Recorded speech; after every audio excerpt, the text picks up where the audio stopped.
Hey there everybody, Drak here, and happy Tuesday. And today we're going to be doing a quick vlog on my first impressions and thoughts on World of Warcraft Legion. So it's been a week, Legion's out. And while I've been continuing things like the Tale of Drakfu and Dungeons and Drakfus, I've also been collecting footage of Legion content. And I've been playing for a good about 15 hours. Unfortunately, I haven't been able to devote as much time this week as most. And that's, while frustrating, I have a YouTube channel to maintain amongst other things, other commitments in my life to be able to take care of. But I think 15 hours is good enough for at least a first impressions kind of thing. But I am going to clarify something really quick, just before people start telling me whether or not my opinions are crap. Okay. First of all, I am not capped. I know that we had the record-breaking guy who capped in like 5.5 hours. I was aware of that story, and it's actually kind of funny because most of my friends are capped at this point in WoW, and I am not. And again, it's just because of time constraints. So I'm not capped. I have not messed around with the PvP system, so I can't really comment on that one, and therefore won't be mentioning it. When I actually get into it, I'll probably make an additional video on Legion PvP and tell you whether or not I like it. What I have been able to do is, obviously, I've made a Demon Hunter, like anybody who pre-ordered would. I made a Demon Hunter. I've actually been using him to collect a lot of footage. So it might be a while before you guys see him. I've also been doing Tale of Drakfu, but I've been able to do the Broken Shore, all that kind of opening quests. Currently, my main character, my balanced druid, is at 105 as of last night, and I've been able to do a couple of dungeons. I've been able to do about 1.5 zones from what it looks like, because I'm in Azuna right now, but I've also been able to start up the Dalaran kind of campaign as well. It's kind of mixed in with the Order Hall campaign, so I've been able to do quite a bit in 15 hours, just not a lot of the key features that everybody would like me to talk on. So my first impressions are this is a great expansion.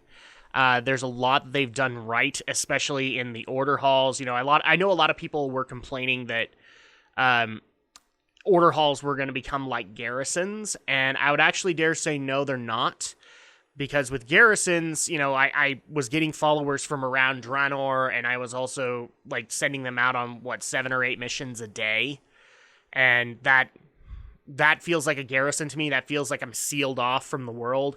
And the Order Hall doesn't feel like that. And it didn't feel like that in the beta. It doesn't now. It encourages you to go out into the world to discover new things, to help bring more druids to your cause or bring more paladins to your cause, as well as there are things to do in your Order Hall. But it does encourage you to go to Dalaran, because a lot of the main stuff with Khadgar is going to be there. I like the fact, I know some people complain about this, that your pillars of creation don't actually go into your class or your Order Hall, but I don't even know what it's called, like the Bringer of Light, the artifact that you get that falls out of the sky, that stays in your Order Hall. I actually kind of like that idea, because I do like the fact of that Dalaran wants to keep the pillars of creation for safekeeping with them, and they want to be able to put them on display. And so I do like the fact that I actually am dropping them off there, and if I want to see them, then I can go there. But all the stuff centered around me and my order is in the Order Hall. With the garrisons also, in a lot of cases, it really felt to me like in the garrisons I was just getting a bunch of random people. I wasn't really attached to them at all. I mean, occasionally we'd come across characters that we know, like Ariok, if you did Hellfire Citadel, or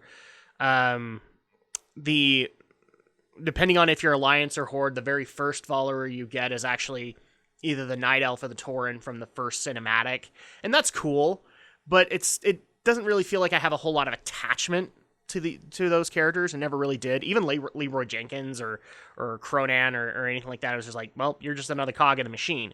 This one, I'm actually excited every single time I get a new champion, because these are druids that either have had lore in-game, lore in the books, lore in the comics, or something like that. So, like, the best example that I can give here, when you unlock the Order Hall, you have to go and go and get Narlex, who, if you've done Wailing Caverns, you know who Narlex is, and Zentabra. And Zentabra was part of the basically unlocking druids for trolls, where you had to go reclaim the Echo Isle. She was there as well as another pivotal druid, and that felt awesome. Another example. So you start off with them, and then eventually one of my favorite druids that I've read about in the books and in the comics is Brawl Baremantle, and eventually you get him as a champion, and that's even better as far as I'm concerned, because I love Brawl.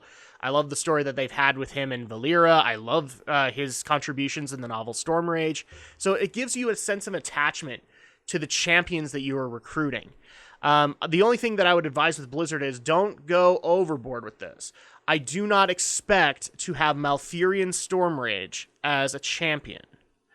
And I don't know if I want him as a champion. And somebody's probably giggling out there saying, yeah, you probably get him. I kind of hope I don't. Just because there are champions that I want out in the world and I want to kind of lead the charge. And Malfurion for Druids is one of them that I would say. Or Hummel Rune Totem would be another. I don't think he should be a champion. I don't know how I'm going to feel about it if they are champions. I kind of doubt it, though. Because then if you make them lore-specific characters, it doesn't really make sense that they're doing missions for me. So that's kind of my thoughts on the Order Halls. The Artifact Quests, you've seen my thoughts as I've gone through the Artifact Quests in my beta coverage, and not a whole lot has changed on it. I'm okay with them still. Even though a couple of segments do repeat, it makes sense, because if you're going to do an individualized experience, I'm pretty sure that they'd have to work an additional year or two to be able to give an individual experience for all 36 specs. And that it's not plausible to be able to do that. So having a little repeat with different assets is okay, as far as I'm concerned. I think that's still usable. The experience overall in the zones that I've gone to Val'Sharah, and I've also gone to Azuna, and I've seen the cuts or the cinematics that came out just after it released in Europe. So I have seen those, and I just gotta say, the story right now is really, really good. Val'Sharah at a couple of points, just because of the Druid lore, and people will find out this very soon in separate videos. I love Druid lore, and Malfurion is one of my favorite characters, along with Brawl Baremantle. I do like Hummel Rune Totem as well. I love Druidic lore, and the fact that Val'Sharah was completely based around this, aside from Blackrock Hold, I loved. Especially in the fact that I'm not spoiling anything at this point, because people probably know this by now. But the corruption of main characters like Ursoc, when you go into the Guardian Druid artifact quest and actually assist Ursoc to get his claws, and then see him get captured by the Nightmare. Seeing Cenarius get captured by the Nightmare. Seeing all of these other Arc Druids that you're trying to gather together in Val'Sharah and slowly become corrupted by the Nightmare. That's a powerful thing. And then finally, the coup de grace, Ysera, the aspect herself, or the aspect of the dream herself, gets corrupted into the Nightmare, and you have to take her down. You have to kill her in order to be able to in order to protect the world. And that cinematic that they showed at the end, oh man, brought a tear to my eye, because it's just like, holy crap, we now killed 3 dragon aspects. Because we killed Deathwing, we've killed Ysera, and we've killed Malygos. Now, granted, Kalecgos has replaced him, but we have killed, like, these are pivotal lore characters and almost omnipotent lore characters. And it really makes me worry, like, that who's next? Could it be Nozdormu? Could it be Alexstrasza? I hope not. I hope that we're not going to be killing off any more aspects. I hope Alexstrasza lives a nice, natural life, considering she's immortal. But yeah, these are powerful moments. This is really great storytelling at its finest. I mean, I just barely started up Azuna, and Azuna doesn't really have a whole lot of prime story behind it. But the fact that they added in a rogue, or not a rogue, but a lost group of the Blue Dragonflight, and you have to go help them out because they're dying. The fact that you have to go and help out ghosts in a random, or in a piece of what was Suramar, and every single ghost in that area hates the prince that ran it, and the prince is trying to tell you exactly his reasoning on why he did the things he did and how he feels bad about it. These are powerful storytelling elements. So right now I'm absolutely excited with what they've done with Legion. I can't wait to go into all of the other lore that I haven't seen yet. I mean, I've seen pieces of it because I've done a couple of dungeons. I've done Darkheart Thicket and Halls of Valor. I actually didn't touch dungeons on the beta. Just because that's some of the best polished content that Blizzard does. And so, like I said, I've done Darkheart Thicket and finished up the Volshra questline for that and going to get Malfurion back, as well as I've done Halls of Valor. And holy crap, Halls of Valor was really good. Really felt intertwined with all of the Norse lore that the Vrykul kind of represent. It actually makes me excited to go into Stormheim myself and be able to go into the quest lines that are happening, especially since Gen Greymane is probably one of my favorite lore heroes right now, and I like the fact that this expansion is going to be focusing heavily on him. That and Sylvanas. So that being said, right now, if I were to score Legion, I would probably give it a solid 8.5 out of 10. It's a very solid B. It's probably one of the best expansions that people have played in a long time. And I also want to point this out because I already know that I'm going to get people who are going to say this because, you know, in WoW, we've all dealt with this guy. He's been out there just like, there's nothing to do in WoW. And I've even seen it in general chat or in trade chat and Dalaran. There's nothing to do in Legion. Are you kidding me? There's plenty to do in Legion. You have your Order Hall quests. You have the Zone quests. You have to be able to get capped. You have to go do the dungeons. And then eventually when you get capped, you do the world quests. There's so much stuff to do. No, there's still nothing to do. Then if you're saying that right now, I don't like to be this guy, but if you're saying this right now in Legion, you're not doing it right. Because, I mean, for crying out loud, I'm a pretty efficient guy when I level. I walked into Dalaran, I think it was 102 or 103.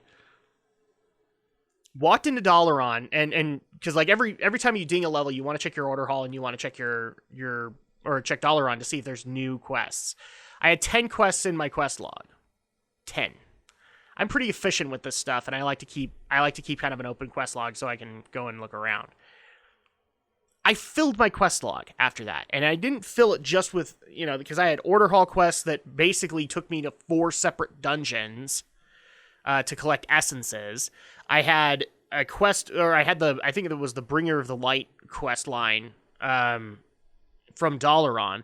Then I had a bunch of profession quests that I needed to go out and do now. Then I got cooking quests, and I didn't even want, you know, like I don't even do cooking that much on that character. And I had a full quest log. So I had tons of stuff to do, and from what I'm being told by guild members and other people that I keep in contact with that are playing WoW, it just gets better from here. There's so much stuff to do, and I can't wait to add things like PvP into the mix and all of the other stuff while recording material for other WoW videos that I want to do in the future. Now, that being said, I know that isn't too much, so I actually do want to extend this video a little bit to discuss the most recent announcements that were made at PAX 2016, or PAX West 2016, regarding patch 7.1. Holy crap, I am totally excited.